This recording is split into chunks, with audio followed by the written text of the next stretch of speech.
with your new record, how prolific?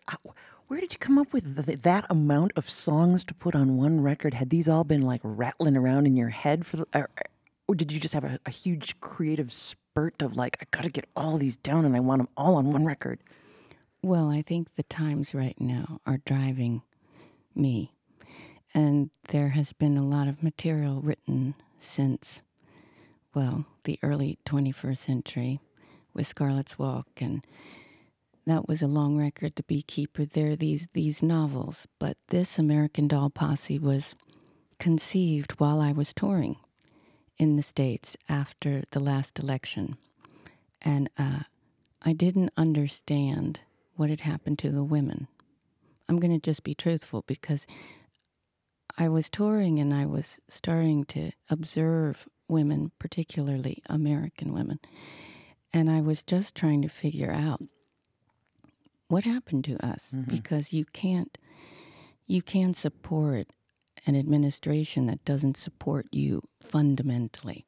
So my fellow sisters, there was something in me that needed to rattle them, to try and shake them out of, I don't know, the stereotypes that they've bought into. So that was the beginning of this, and the songs started coming as soon as I was motivated, as soon as I picked up my sonic tomahawk, then the songs started to come fast.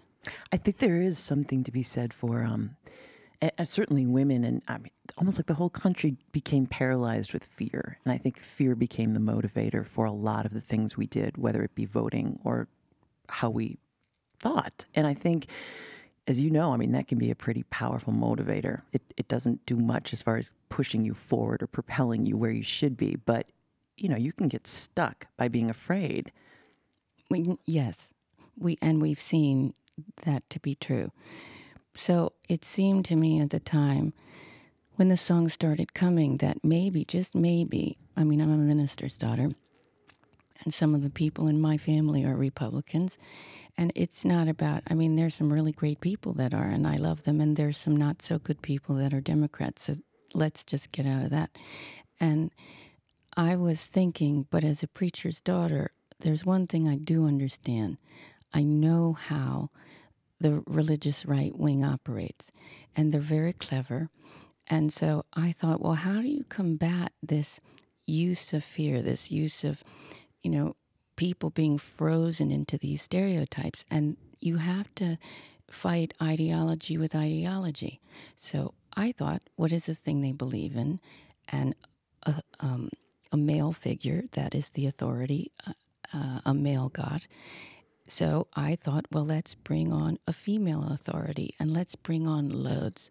So I went pre-Christian to the Greek pantheon, and that's who I fashioned the posse after.